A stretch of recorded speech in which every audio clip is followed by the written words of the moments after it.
Thanks for being here.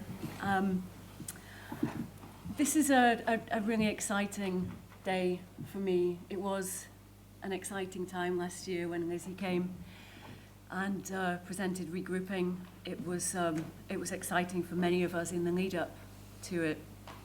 Lizzie is, for me, and I think for many people, one of the most important feminist filmmakers. She's a generous person with a keen and critical mind, and I've really appreciated getting to know you over the past year. Lizzie's films have touched many people, both men and women, all over the world. And this event extends, and the screening of Born in Flames this evening extends a relationship that we established last year through the Regrouping retrospective.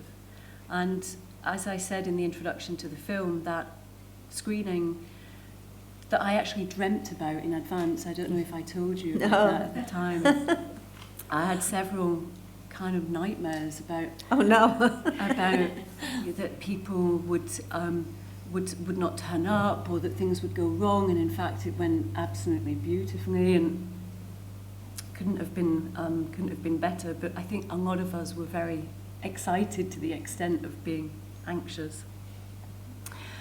And that film is a film, some of you might have seen it, it's a film about women's groups, how women come together and how they rally round each other, the tensions, the conflicts that they experience.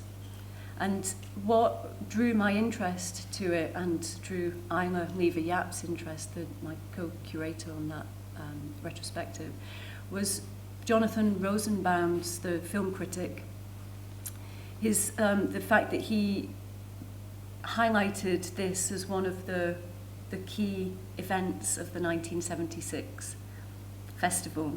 So you were here in 1976, and you came back with the film last year, 40 years later, and it moved many people. And I remember seeing someone coming up to you after the second screening, very moved to the point of tears. And it's a film that feels really fresh and relevant. And we had another event that last year, which was a coming together of other people that were at that 1976 festival, including William Rayburn and Laura Mulvey.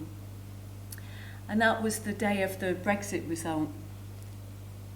And we were all quite devastated, and it felt kind of weird that you were here on that day, and that we were coming together to discuss these things on that particular day.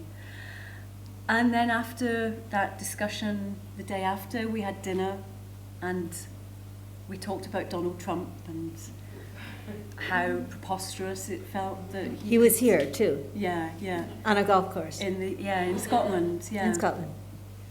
And we talked about how kind of preposterous it was that he could ever become president, but we also talked about lots of other things, and we felt that our meeting had been cut short, and it felt kind of hard saying goodbye. And so then I was absolutely delighted when Neil Greg Fulton included your film as part of the Future is History retrospective.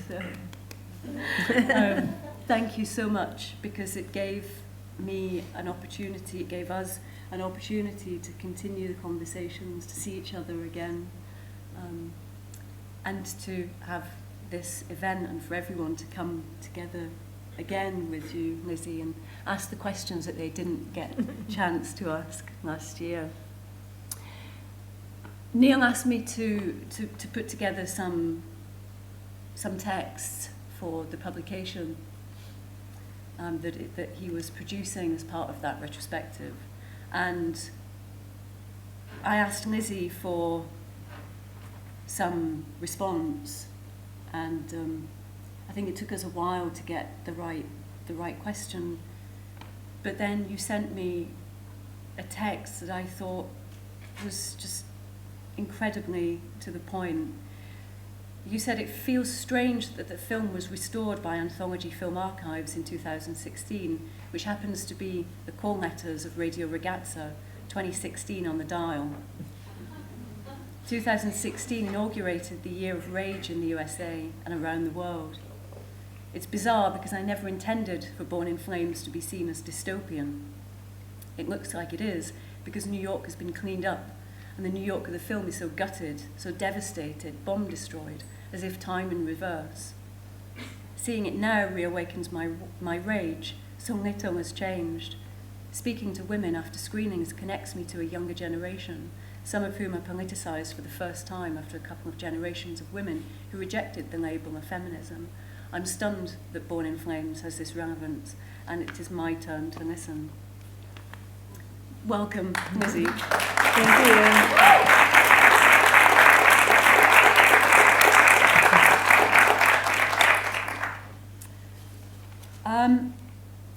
I wanted to ask you, so just so that everyone knows that we're going to make this a fairly informal discussion. So I've got some questions that I want to ask Lizzie about last year and about Born in Flames. But she's keen to get questions from the audience and for us to make this quite an interactive event, hence the house lights. Because we wanted to see you. So I encourage you to start formulating your questions now. Or just randomly, asking them when moved to, if you have any. I thought that I would, because last year was so important. Can everyone hear me okay? Yeah. Because last year was so important for many of us,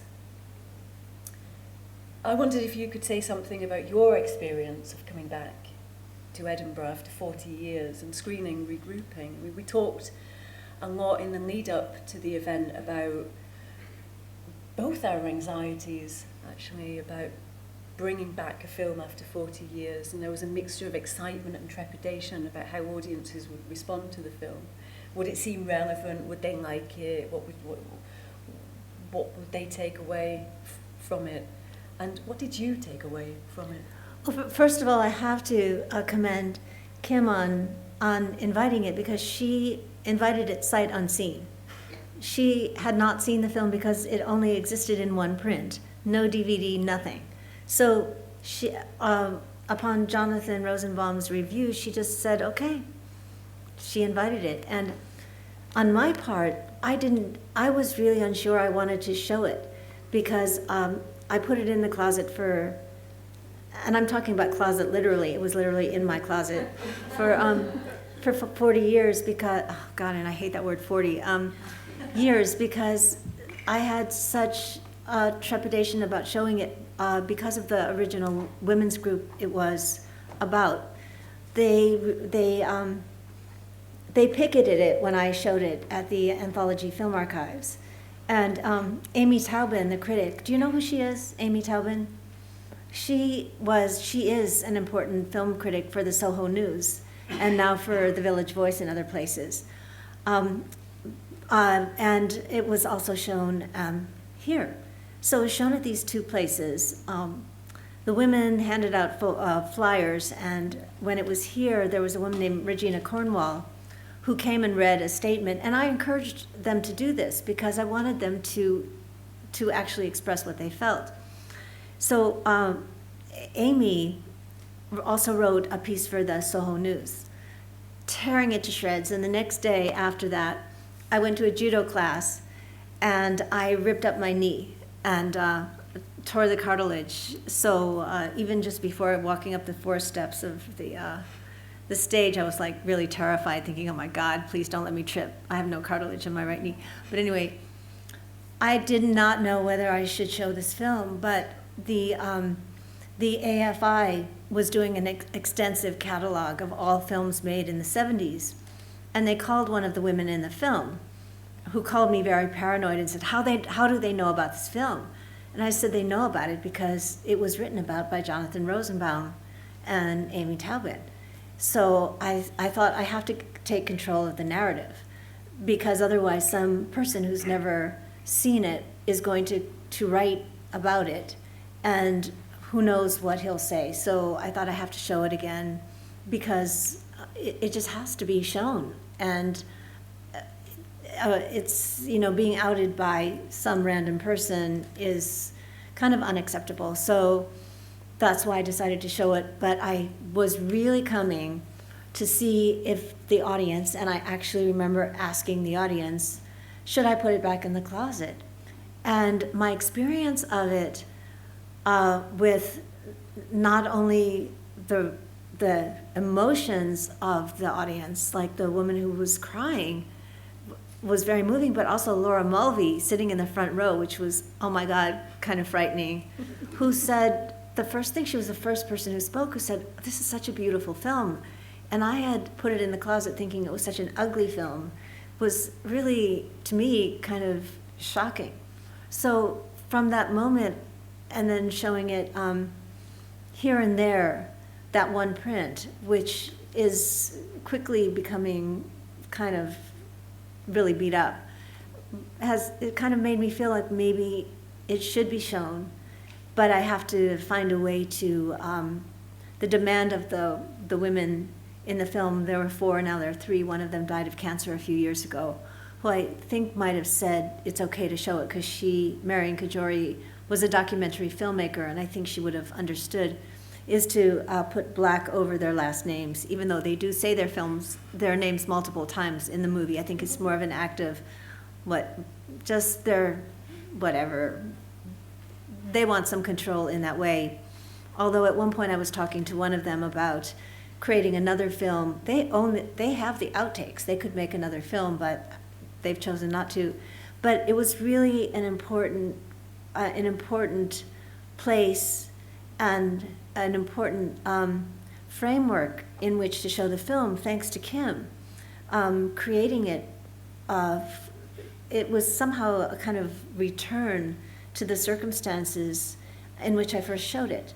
So it was, besides landing on Brexit, on the day of Brexit, and being in a lot of taxis with immigrants who were really afraid that they might be sent back to their country, and inaugurating the most extraordinary year of hell, actually, it was such an odd time of the idea of what do collectives do, what do groups do.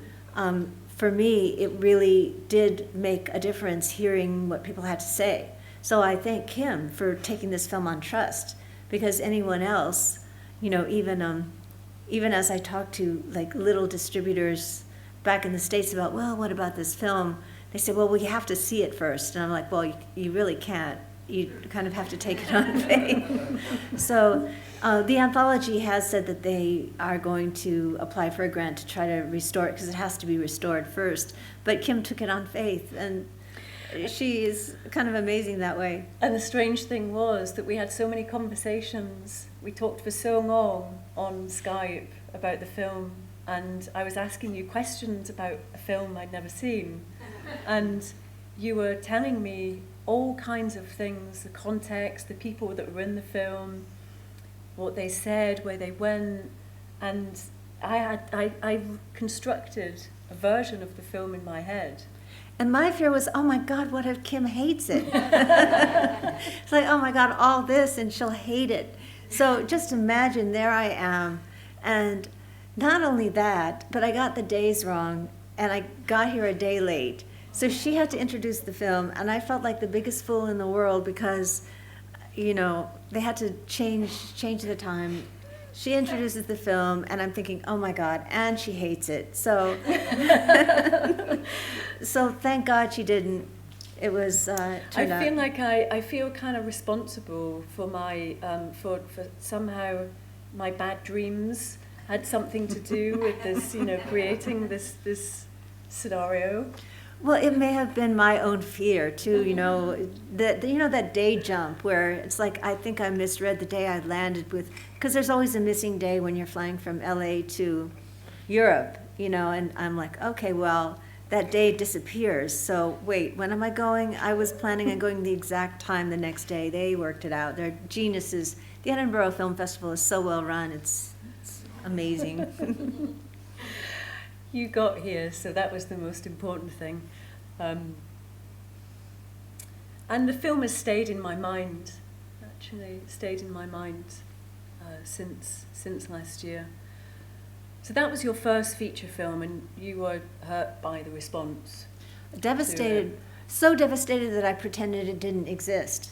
I mean, I really did. I didn't tell people that I'd made it. So everyone thought that Born in Flames was my first film until I was outed. And then all of a sudden there's, well, what is this film?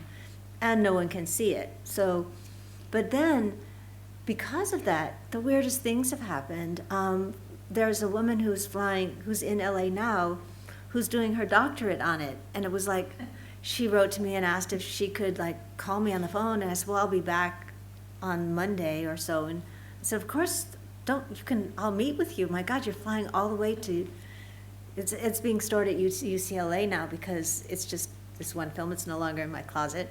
And I said, I will meet with you. Are you kidding? You're flying all the way to see it. And it's interesting because the idea of groups, it seems to be more resonant in Europe than in the United States. And I wonder why. Why is that? Do you have any idea? I mean, I'm just curious, the idea of collectives, working in collectives, which I think is so much more advanced than in the States. It's just an interesting idea to me. Yeah, not sure. It wasn't supposed to be an event where you ask me questions. It was me asking you questions.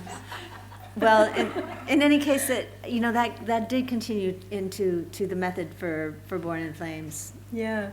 That was. It would be nice to come back to this idea of collectives and groups. But I wanted to talk to you about this. What happened between the making of Regrouping, the putting away of Regrouping, and the making of Born in Flames, because obviously you're known for Born in Flames, you're not known for Regrouping. So what happened in that period? How did you arrive at this film that's been so talked about? Well, you know what happens? I don't remember a lot of my life. No, I really don't. I actually have these great, black over my life. And what was really interesting in looking at Regrouping was that it reminded me, I come from the art world and not the film world. And when I saw Regrouping, I realized that, there are all these women in it from the art world, like Barbara Kruger. There was a woman named Edith Diak who just died. Joan Jonas is in it, who I do, of course, remember. And then I didn't know how I met a lot of these women, and then I saw a masthead of a Heresies magazine, and all these women were on the masthead of the Heresies magazine. So I thought that's how I got them to be in it. And Catherine Bigelow, who is credited as Kathy Bigelow, and just as a note, never call her Kathy, she will kill you. But she does the voiceover. There were some meetings going on at that point. They were kind of Marxist meetings where everybody was reading these Marxist texts. And some of that informs what went into Born in Flames. And that's probably where I got the premise for this. But that came later, because part of what the impetus was for this, which I think I mentioned in the Q&A earlier, was coming from the art world and seeing the sexism, the rampant sexism, seeing how much value was put on men's work. And I used to share a loft with, do you know the artist Ross Bleckner? I used to share a loft, split down the middle. I was in the front, he was in the back. He actually moved out and bought the building, the entire building that the Mud Club was in. And he rented out the bottom for the Mud Club. That's how much that was the epicenter of the art world. it's where everybody hung out, like in, like I would say a mile of like where I used to live. But everybody wasn't just artists, it was musicians, it was performance people, everybody.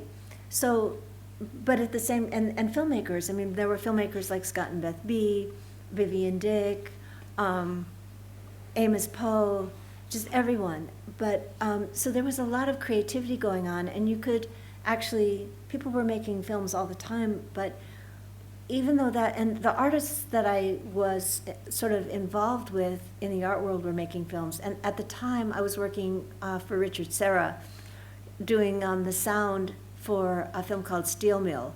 And so I was working in film, and people like Vito Acconci were making Super 8 movies, just these little tiny Super 8 movies, you know, working with tweezers and all of that stuff.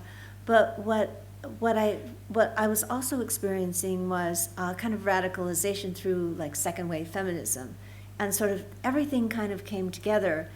But I was also really aware of the fact that there was only one kind of dominant feminism, and that was determined by Ms. Magazine.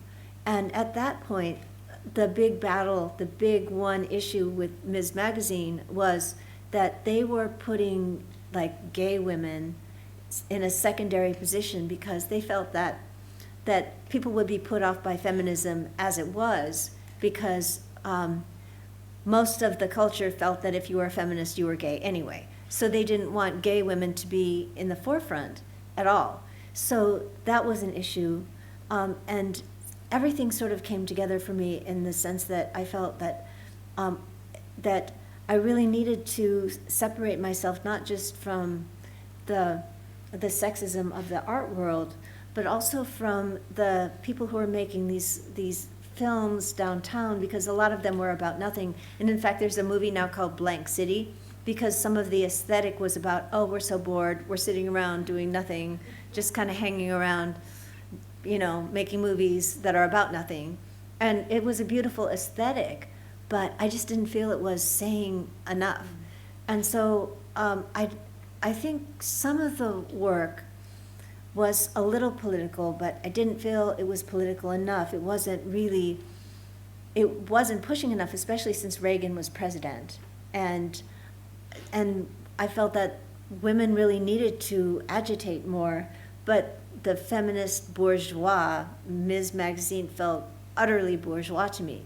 And I was questioning my own sexuality. I just felt like nothing felt right. So I thought, okay, I have to make a film that addresses all that, but I couldn't write a script because I really felt that there had to be many feminisms, and not even necessarily using the word feminism, because black women at that time, some of them used the word womanism and not feminism.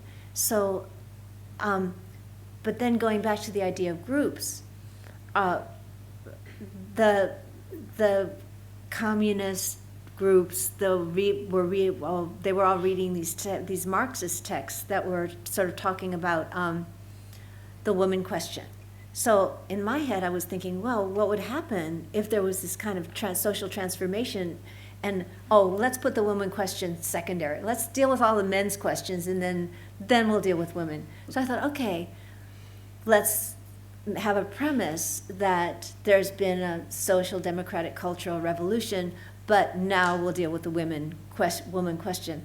But what if the woman question is always put off until later? So that was my one so-called science fiction premise.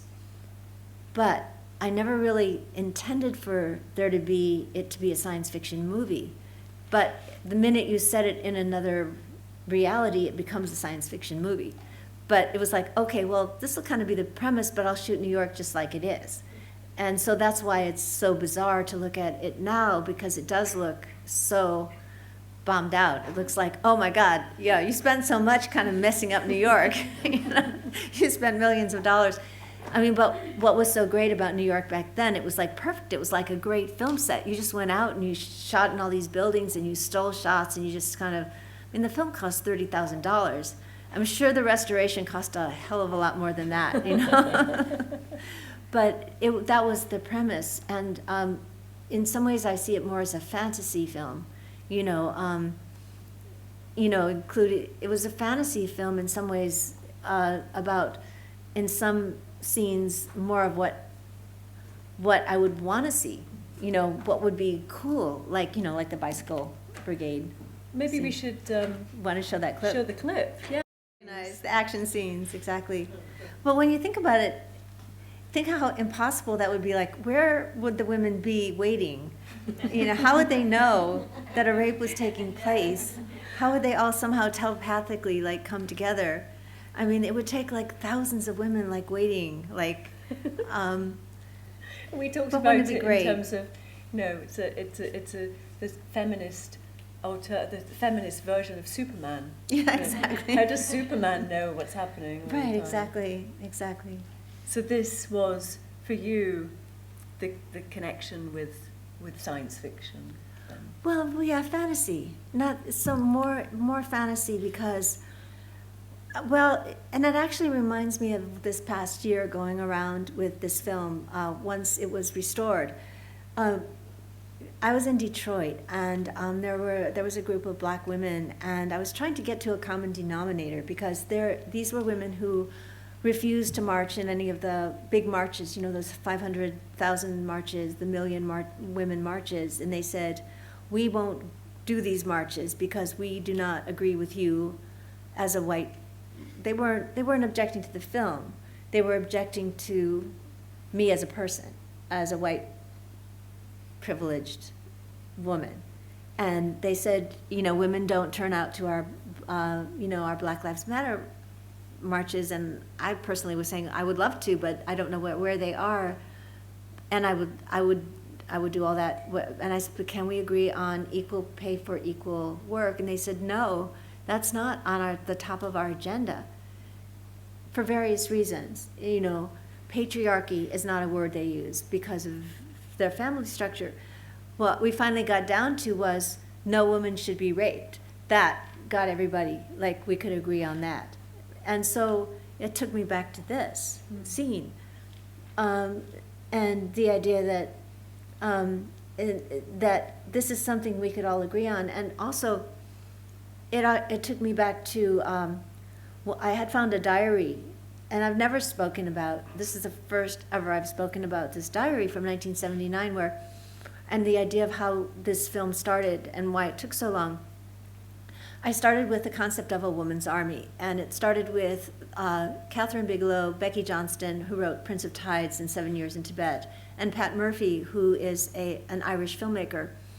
And I started having groups meeting in my loft, and we would just talk about issues, and trying to find leaders. Who would be the leaders of the women's army?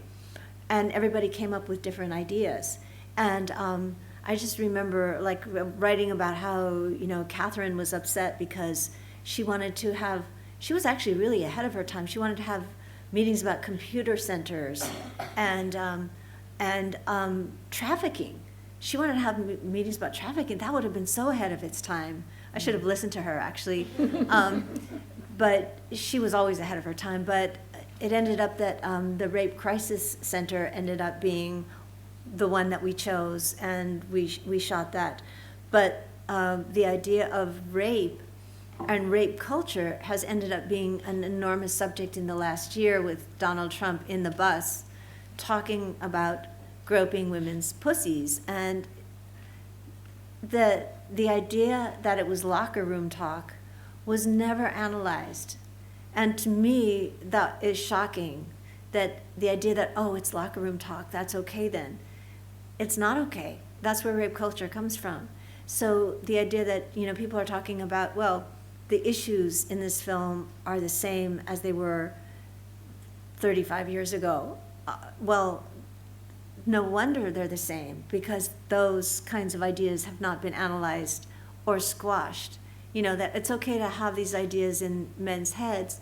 The idea for me, going to some of these marches and seeing so many men there, I know things will change because there are so many men on women's sides, that gradually there will be change. But it sort of goes back to this fantasy of, okay, wouldn't it be great if every time a woman was in distress, there was someone to help? And there isn't, sadly enough, you know, and the court systems don't punish men who do rape women, you know, especially white men, you know, especially white college students who have a future ahead of them. They get 3 months suspended sentence. It's so wrong. But, you know, the idea that women are still unsafe in the streets, women are still unsafe in sorority and fraternities, you know, it's so, yeah, that's one of those things that get me really angry, you know? Absolutely. And as we said in the Q&A after the film, that also leads you to tackle other social issues.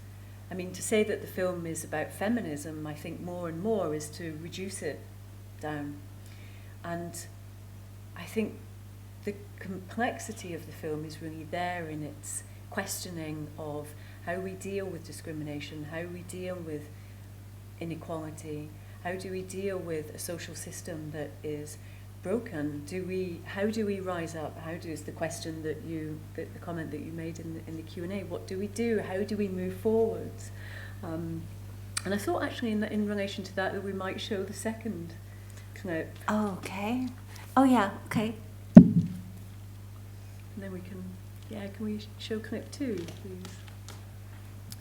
I think it's quite a brave thing to do, to make a film that deals with violence in this way, that raises these issues and tries to work through the question of violence and how we come through, how we resolve these issues. I mean, how was that for you working through this? Was there a battle with yourself in making a film where violence comes through as the answer, potential answer to some of these social inequalities? You know, I never saw it as the answer. I only saw it as a question. Yeah, so I never, you know, and I had a lot of time to think about it because it took an entire year for me to find a way to find somebody to create a special effect for the World Trade Center blowing up for $200. So, so I had a lot of time to think about that. But no, the film is agitprop. So for me, it was really a question of going through the entire spectrum of questions. What do you do if everything peaceful doesn't work? What do you do if you try by persuasion, you try by argument, you try by demonstrations? And some of the demonstrations were actual real demonstrations, like the Equal Rights Amendment. I had Catherine, Becky, and Pat join the actual demonstration going on.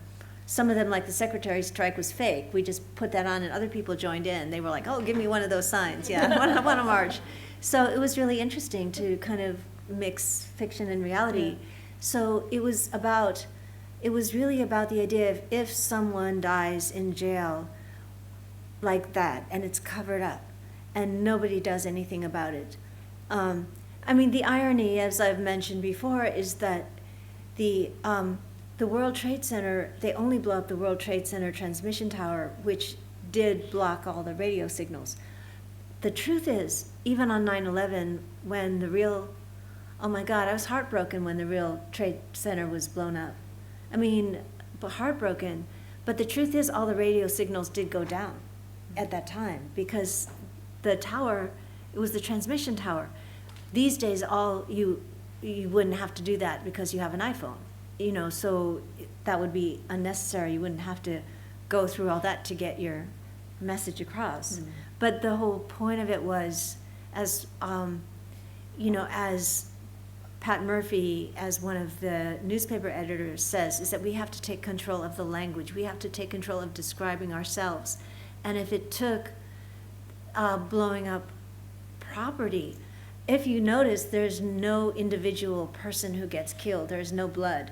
It's not a spatter film. Nobody gets killed. And so for me, it's really a question of, like the Battle of Algiers, like what happens after the last shot, and is it worth it? Because all the women would be rounded up. They'd all be put in jail. Like the Battle of Algiers, I would hope there'd be another wave of women to take their places. But is it worth it? I mean, my question now, is it worth being violent? Absolutely not, because we would be outnumbered. It wouldn't be worth it. I think the question now is going underground, is secrecy. The idea of, okay, I'll give you an example. Let's say in California, which is supposed to be a sanctuary state.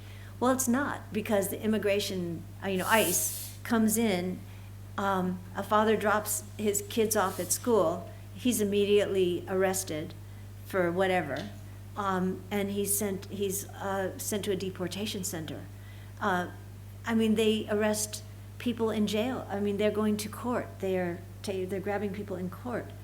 So if we were to help, like the DREAM students, they're the ones who, from that program, who were not born in America, but they were given deferments because they studied in America.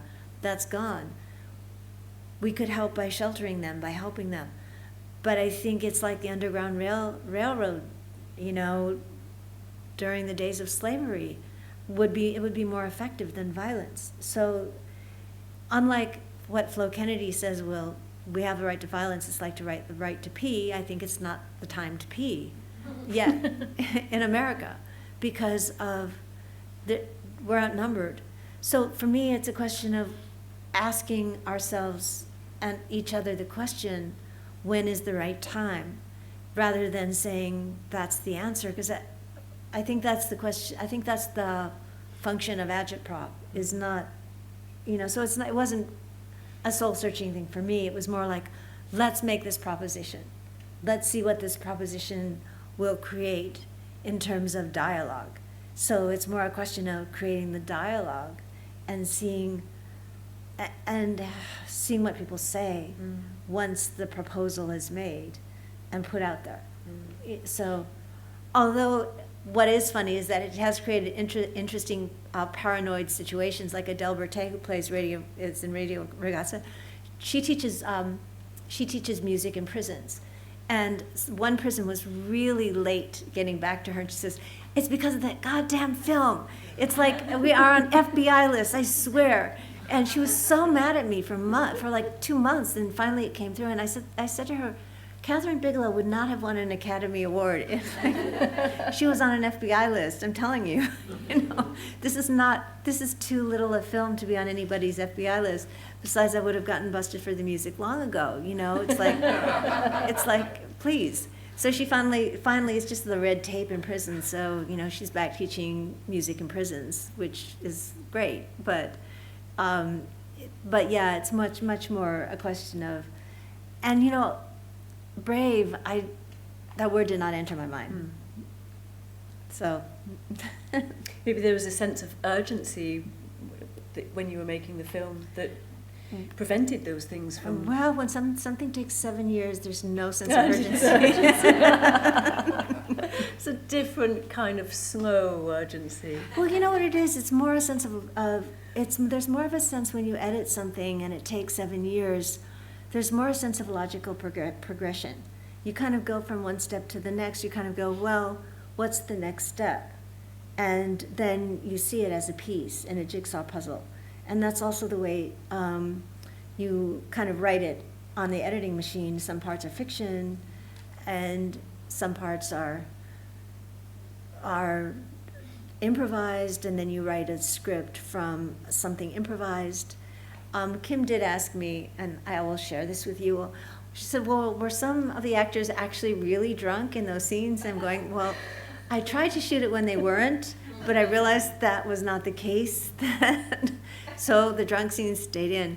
But it was, yes, they were. And but you got what you got. And it was the time. It was a substance abusing time. That was the reality of the characters. They're sober now. A lot of them are sober for years, 20 years, decades. But there was a logic about, working with the same pieces over and over, and then you see another piece, and then you start to develop your narrative, and slowly it becomes, the fictional part starts to be the through line, the fictional part.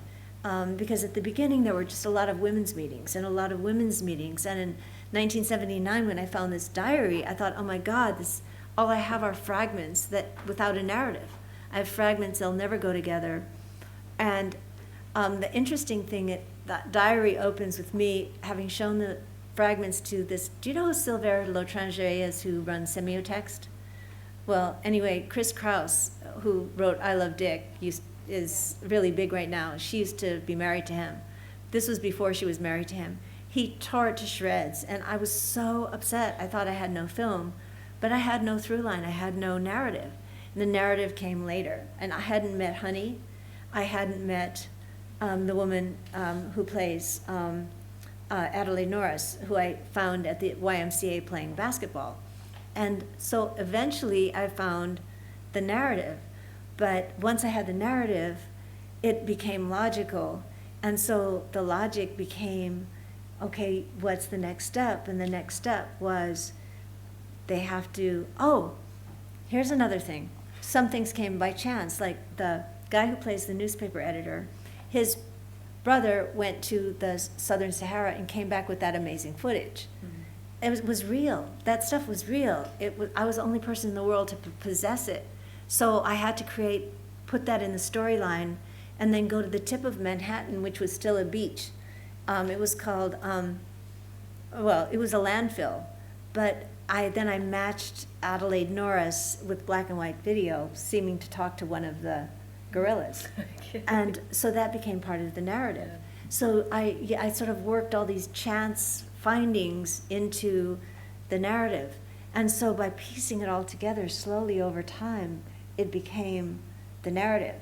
So it was like, they have guns. She has to get guns. She has to go there to get guns. So it was more, instead of the other way around, it was like, oh my God, that's what she has to do.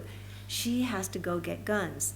So in some weird way, it became a necessity the other way. So instead of it being like, oh my gosh, they're going to go get guns, it became part of the storytelling. So it wasn't like, it was kind of opposite thinking. Like, this became my story. So instead of it being about, I'm going to tell a story about a women who go get guns, then it became, okay, they're going to do that, and now how am I going to fit this part of them taking over the airwaves? Then it became, how am I going to create a part of the story about them going into CBS? Actually, one really sweet person who knew nothing about film said, how did you actually shoot in CBS? I was like, well, it wasn't really CBS. So different chance events, you were responding to those in the making Absolutely. Of the film over time, and that's why I guess the film took so long. And as we said in the Q&A, some films need to take that long to exactly. make. I've done a few Q&As this festival where filmmakers kind of almost apologetically talk about how long their film takes. I don't know if Steve is in the audience. Yeah, there he is. George, yeah.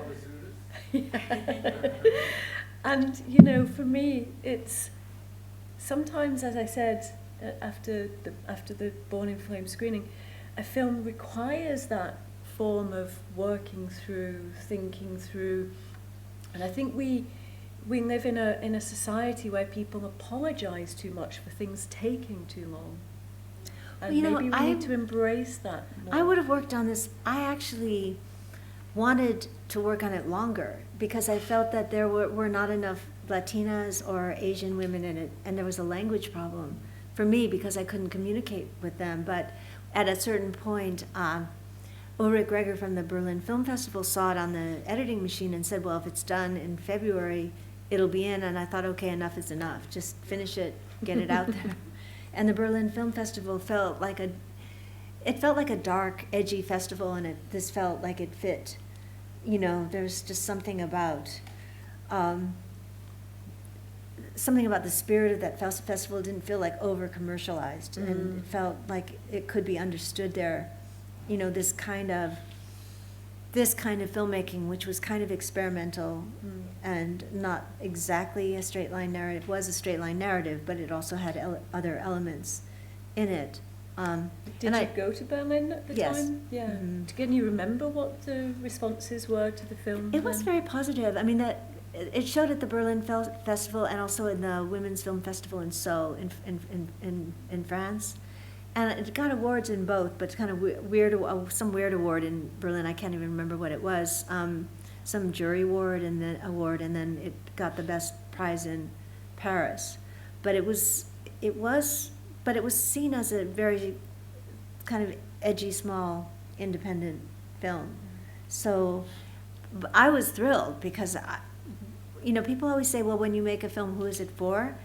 And especially downtown, like downtown New York, the couple of first screenings I had were in downtown performance spaces, the kind of spaces where you pull kind of a screen down in the middle of the performance space, not like a real theater.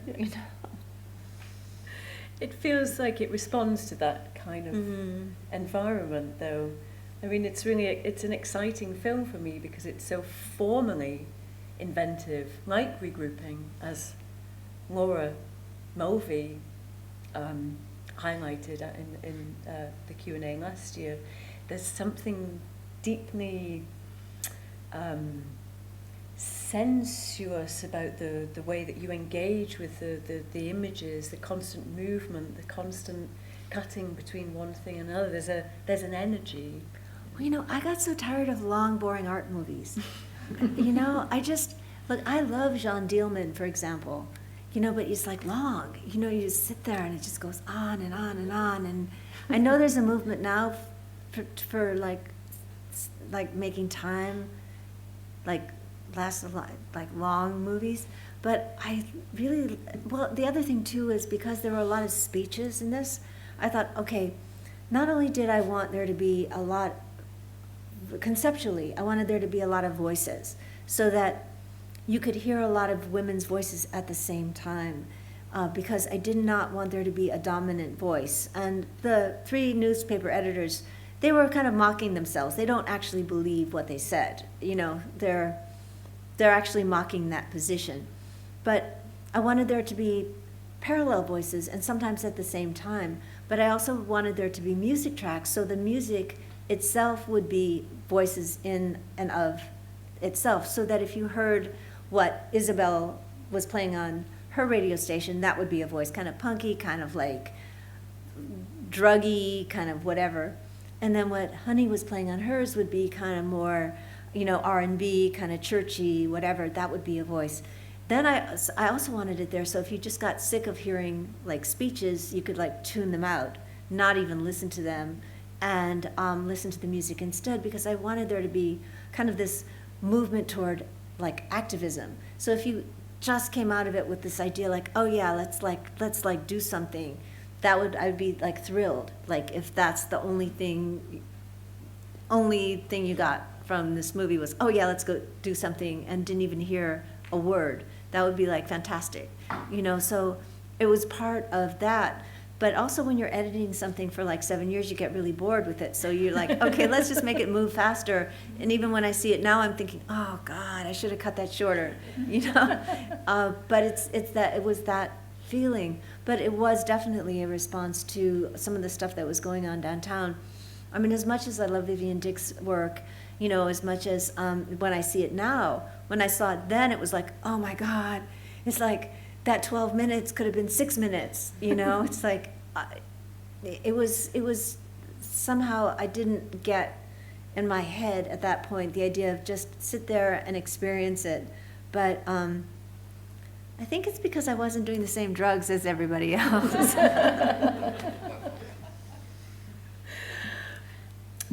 Maybe we could open it up to the audience and make it a little bit more interactive. Yeah, do you have any questions? I've got a question. Neil. This is very much a programmer's point of view, and it's something that Kim and I and our colleague Lydia and stuff have been discussing, and it's about being able to try to reflect the times in our programming. So I'd like to ask you, with regards to the year ahead, what do you think of Oh, yes, well, what I think is, that's actually really interesting, because all that I can think is what other people think and sort of what I would sort of like to think will happen. What I think will happen is that they want to keep Donald Trump in until they can have enough in the midterm elections to take over the House in the midterm elections. So they're letting the psychopath stay in just that long before they get him on all of the money laundering and all this stuff that he's doing, you know, which is so overt, you know, and Jared, and hopefully they can get Pence, you know. But if they get them now without having control of the House, then it's just going to be one of those robots taking over. So I think that's why they're letting it sort of go on a little bit, because there's so much outrage because Trump isn't really like the person they want. I think they had wanted Trump to get impeached so that Pence could take over, but I think that right now they're letting, and I'm talking as if I know, but this is like the dominant wishful thinking view. So hopefully that happens, you know, although a couple of elections have just been lost by this much, you know, but maybe, you know, thank God the healthcare bill did not go through, because that would have been devastating. But it's just been hell. It's actually been great to be here and not be watching 3 or 4 hours of news every day, which is enough to drive any sane person like completely off the wall. So. How do you think Trump's time has affected American society? Horribly. You know what it is? It's like people have arguments in the streets that are so violent and vicious that they would not have had before, that it's created such an atmosphere of just person-to-person hatred. It's not even just group hatred, but people stop others in the street with such antagonism that people are afraid in a way that they have not been before. It's just, it gives people the license to express like these kind of it gives ordinary people, you know, they feel that they have the right to confront an absolute stranger on the road, in a store, with just venom, just because he does. So there's an ugliness there that I don't think that we've seen before. They might have felt it, but they have not expressed it, and which before led to a kind of civility, but now the civility is gone, and it's just led to an atmosphere where people are just afraid in general to express their views.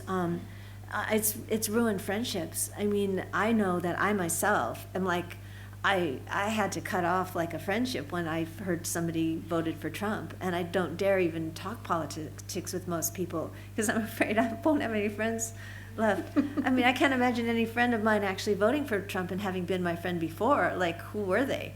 I mean, what made them think that this was even conceivable? So, but this one person, you know, you just can't think of any person in their right mind who would have voted for this maniac. But, you know, it has really divided people, and I'm sure the UK has similar response. Yes. Yeah, I know. It's just, and also the what's been happening is that people are so afraid about their lives being disrupted, you know, by things like healthcare, that there's just a paranoia in general about everything, and so there's an insecurity that has just affected the atmosphere so much. I mean, people who are afraid to leave the country, who were afraid to leave the country because of the whole immigration thing, I mean, now it's kind of half and half. It's just, you know, it was interesting because, you know, Kim did mention, like last year I arrived on the day of Brexit, and I ended up driving around with in a lot of taxis where every taxi driver who was not from Scotland, and most of them were not, were like terrified. It was such an education for me, you know, and yeah, it's just, I think the only good thing that has come from this whole thing is the awareness of, I call them millennials, but, you know, I shouldn't use a label, is the awareness of young people. Under Obama, people became just sort of a little complacent, I think, just because it was like everything was cool. But now, everybody has become politicized in a new way, and a lot of some people have become activists who would not normally, and I see them in the streets just. At a lot of not just the women's marches, but a lot of just gatherings, for many, many issues, which I'm hoping will lead to change down the line. We spoke, I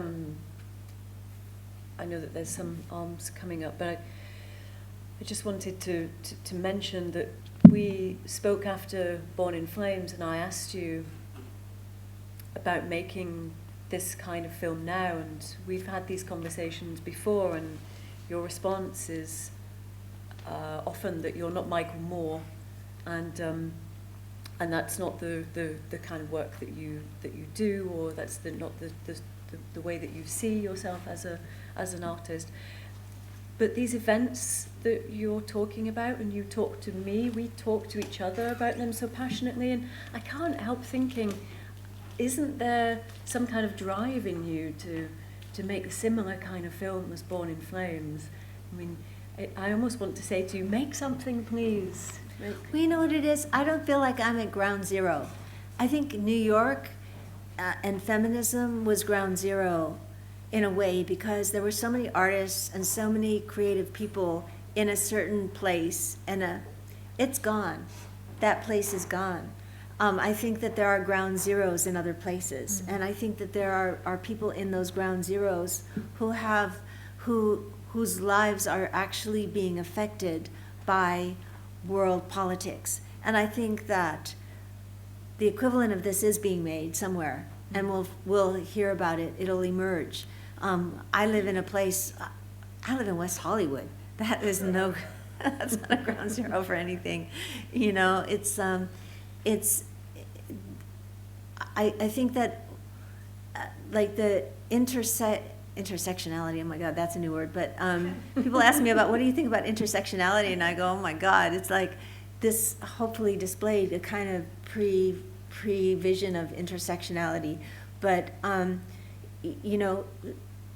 there are so many new concepts in gender studies, in political thinking, and in different levels of rage and globally, that I think something like this would be made not necessarily by an American, but by someone in Syria, somebody in another area of the world who is actively like experiencing like a cross-section of grievances, like wherever, who knows and feels some of these issues and is somehow piecing together some kind of form of, may not be a film, it could be a video, but is at a ground zero. And New York in some ways was a kind of middle-class ground zero, but there are other voices, and they may be female voices, they may be transgender voices, there may be, things have shifted, and this film was made without theory behind it, because I know a lot of people always ask me, like, well, have you read, and then they name theorists who I have to, then I kind of am embarrassed, and then I say, well, didn't read any theory, because I was trying not to read theory. It's all based on, maybe I read it afterwards, but I think that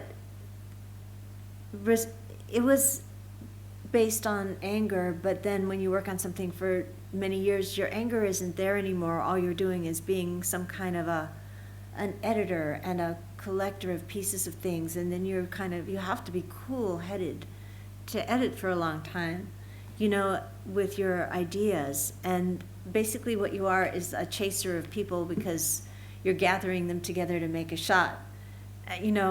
It's kind of what you do, and then your ideas are kind of set, and it's kind of unusual then that anything is then even viewable after 7 years or 35 years or whatever. I do feel that films are being made by these people in these situations that will be amazing to see now, 2 years from now, 3 years from now, because we're able to see things globally that we weren't able to see, 35 years ago. And that's the extraordinary good part of social media. I mean, there are hellish parts of social media that I think, for example, are the reason that Donald Trump is president. Yeah. You know, I mean, it's sick. It's sick. Yeah. Yeah, and we didn't know. I mean, we were so stupid that we were fooled by that fake news. You know? Yeah, just, yeah. I'm going to ask the question just so that I can try and get together my thoughts that your talk inspired. And Judith Herman, are you familiar with her? She talked about the awareness of trauma arose when women got together and began to open up and talk about rape and about child abuse. And she said that it requires a cultural context for that to be accepted. If the cultural context isn't there, it disappears. And I was just thinking that what it brought to the fore was the power imbalance that exists in the present day, or exists and has existed in the past. And I was wondering whether you'd give any thought to that. Currently, you mentioned it there about social media, that the current power imbalance has to do with the vast accumulations of wealth in large corporations. And that what's happening is that an awful lot of that wealth and the power that goes with it is being used to create a huge rise in technology and the power of technology. It seems to be where the new creativity is. An awful lot of ideas can be sucked up into that area. And for example, with technology is even questioning whether we exist as human beings or are we just a set of algorithms that can be manipulated, for example, through Facebook. Because what we're doing is surrendering huge amounts of information about ourselves. Just in order to download certain apps, we've given away huge information that is then hoovered up and collected by the technology, which in turn then is used to, in a sense, drive us, manipulate us. I'm only starting to become aware of that because I only got a smartphone a year ago. And just the advancement, the speed of that advancement, and the social effects it's having, which is happening, I think, underneath the radar. For example, Amazon, Google, they are starting to build artificial intelligence based on what they're finding out through neuroscience about the brain and how it works.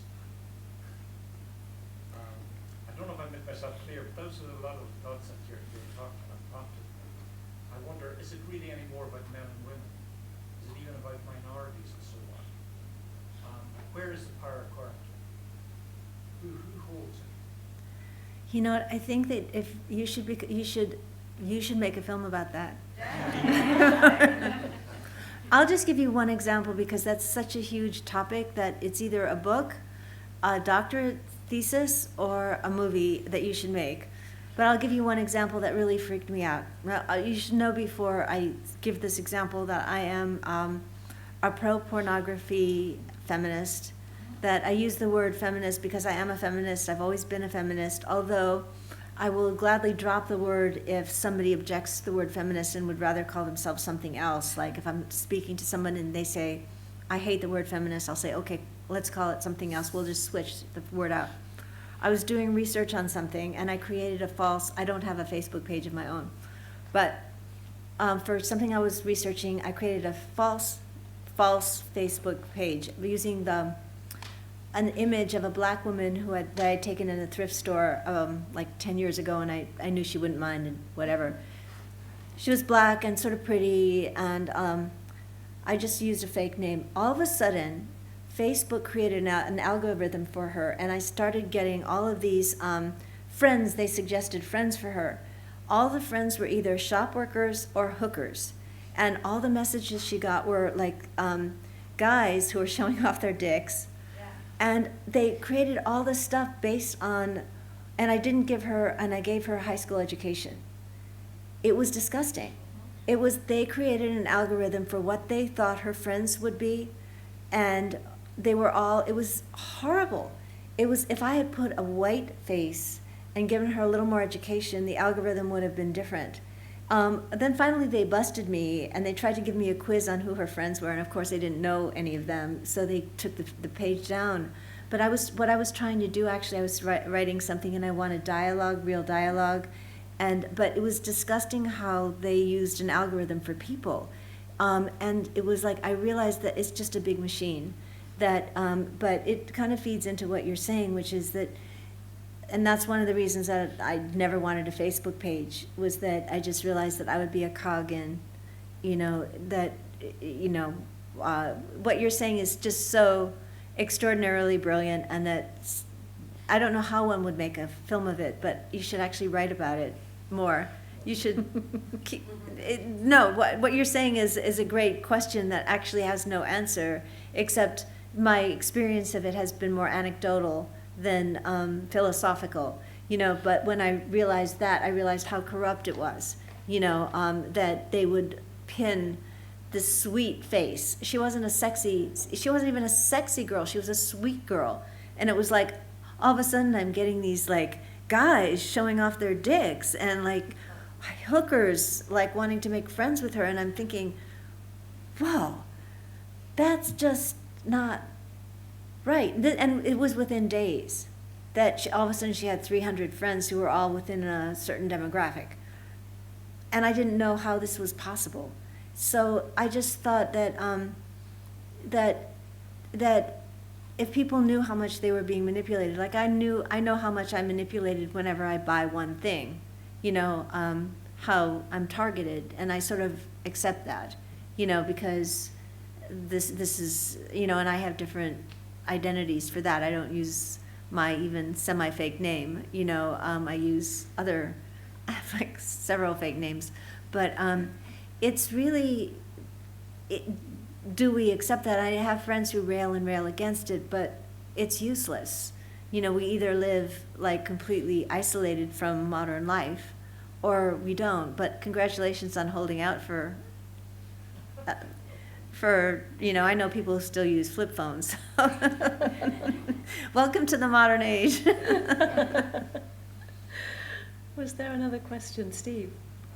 As much as your film is agitprop, it's a form of political activism, obviously, and it seems like the ultimate end is that the women would take arms to change the system, and it sounds outlandish, and yet it doesn't seem like it's so outlandish, like Orwell's 1984, Huxley's Brave New World, or even artificial intelligence in 2001, how it's kind of coming to fruition, how we're kind of seeing it. And your film has done a similar thing. Just this week I saw the NRA, the National Rifle Association American Lobby Group, putting out an ad that's really pushing for people to gain arms to fight the resistance. What's the resistance? The minority, other people that consider, malcontents, the activists, and it's this bold, crazy ad that's really asking people to take arms. So, I'm watching your film going, this is slightly outrageous. No, I just saw it. I just saw the NRA doing something similar coming from the right. So it's kind of a terrifying, proposition. Well, yeah, it's true. It's true. They're using that, and that has been a constant theme. The idea of protecting your houses, and now it's the right has always done that. It's just so interesting how the left has not. So in some ways, I think it was a conscious idea on my part to say, well, what would happen if there was, with that premise, a social democracy, that there would be a taking up of arms, because it was such a contradiction. It was such a contradiction, and it's a contradiction even today, the idea that there would be any kind of, somehow the idea that there would be anything similar. For example, in San Francisco, there's this place called the Liberal. It's something called the Liberal Gun Club, and they're all. It's run by a transgender woman in San Francisco, and the only people who are allowed to be members are transgender or gay people who like to shoot guns. And I'm actually on their feed just because there was a project I was doing, because I was thinking of an idea of like 4 women who are sort of who use guns to like get back. This was during 2008, 2009, during the whole home crisis, where they're using guns to get back money so that people could get the homes back that were repossessed from the banks. But then somebody did a movie about that like a couple of years ago. I forgot the name of it, but I was thinking, well, when is it a contradiction to do that? Because guns are we're so anti-gun, and I've never shot a gun in my life, so it's a really interesting idea to think about countering exactly what you're talking about. So I think in my head, I'm always playing with the idea of the untouchable, the untouchable of the idea of guns. But gun culture has really become so fashionable, like at Las Vegas. It's because they can sell so many products. I mean, women and guns has become this entirely eroticized thing. Women and guns, and like where you put your guns. Oh my God. They're like, no, they sell special purses, they sell special boots, they sell special like hip things, and they're so sexy, my God. Mini skirts with actual gun pouches. It's like a huge industry. So the whole gun culture is like selling, and they're pink. It's just like the pink pussy hats. I can imagine they're selling pink pussy hats with a place to put guns. It's just like subverting the whole, all of the accoutrements of rebellion and turning them into something that they can make money off of. The gun industry, which is like kind of twisted, as the idea of, okay, we'll fight the kind of ads you're talking about by making it a left-wing acceptable thing. But at the base, it's sick, because why should we need any of that stuff unless we're all taking up our places in the opposite corners and we're going to shoot it out? That is twisted. But yeah, I know what you're talking about. Yeah. I'd like to return to this idea about living in groups and the collective influence of that. So I remember last year after regrouping, there was talk, Laura Mulvey mentioned the book Mary McCarthy's The Group, and this idea that that women coming together has actually been going on for a really long time, and how we sort of account for that history. I was wondering if you could add to that. Well, what I feel is that it's something so basic that I feel almost embarrassed to say it, which is that when it all comes down to it, is female friendship is I think the most important thing we have, and I think, from the time, and I think it's also something that, because it's so important, it can really hurt us. And so, the whole concept of mean girls, and the fact that, we have such a hard time negotiating school and negotiating high school through college, and the idea of the group, and we sort of measure ourselves and we grow through our relationships with other women.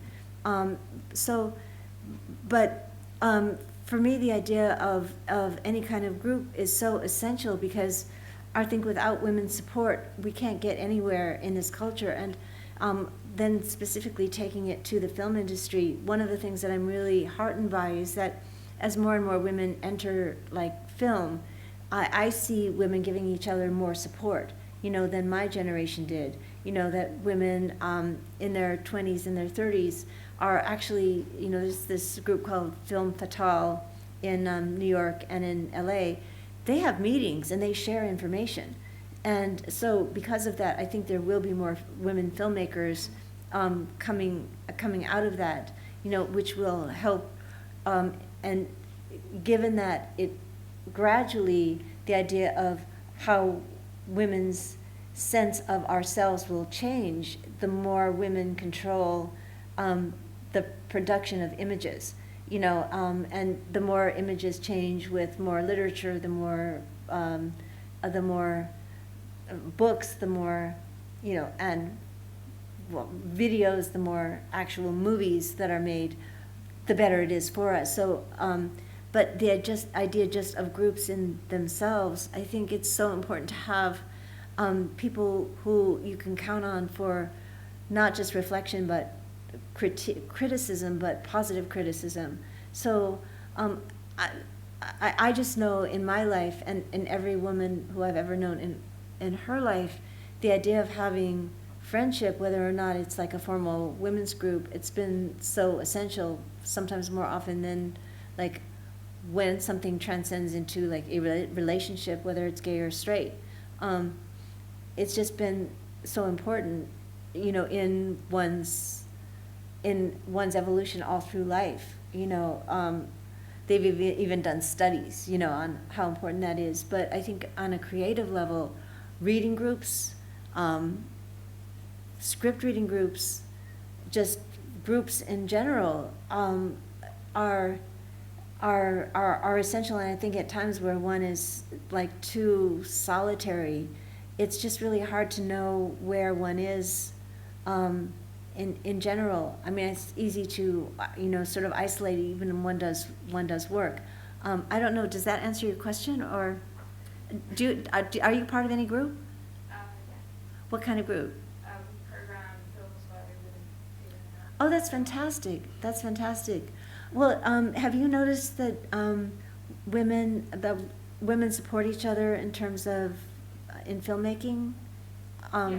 That's great, because like in my generation, it was really difficult because women tended to just, because there were so few opportunities, women just, I think they couldn't help each other, and so very often like a woman would gain some kind of power and she didn't have the power to help other women at all. And now I think that women behind the camera and, are able, well, women who are doing things like cinematography or sound or set design are more able to hire on other women. And then there are women like Jill Soloway or Ava DuVernay who are say, I am going to hire all women, and they do.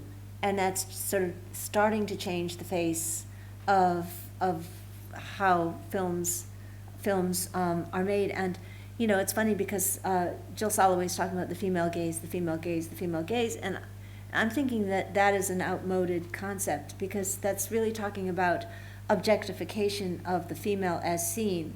But I think people have to start talking about the apparatus as a whole, because what is it? It's just a camera, and if the apparatus starts to become female, and it's the hardware too, then it's everything. It's not just what the camera sees, it's the whole apparatus starts to be taken over by women, then it's everything. So that's great. It sounds like a wonderful group. Are there any filmmakers, I think we need to wrap up quite soon, but I wanted to ask you, are there any filmmakers working currently that you're inspired by, female? Well, yeah, Jill filmmakers? Soloway, for one. Yeah, Jill Soloway is doing amazing work because of that, because she is changing the model of how films get made. I think Andrea Arnold is really interesting. I just think the look of her work is just phenomenal. I mean, I can tell you when I was like, I sat up, like when I saw the piano, obviously, I'm sure did a lot of you like feel that way about Jane Campion? Mm. Yeah, okay, Jane Campion, yeah, definitely. When I saw Fish Tank, it was like, oh my God, who made this? That was like another moment. Right now, I think I'm really, really, really affected by some series a lot, because I think there's a chance to really live with characters for a long time. But for me, it's now the reason I'm affected by women like Jill Soloway is that it's changing the power structure, and being able to live with characters for a long time. And they're hit or miss, there are flaws, but it's not really about that. It's really about being able to to change the dynamic of how things are structured, you know, and being able to say, no, I'm hiring women, I'm hiring transgender people, both in front of and behind the camera. And so I think that's just really inspiring, because it's like saying, yes, I can do this, and giving other women a chance. Because for a long time, women could not do that. And I think it held generations of women back. You know, Julie Dash, who did Daughters of the Dust, didn't make a film for years and years and years. Cheryl Dunye, who did Watermelon Woman, didn't make a film for years and years and years.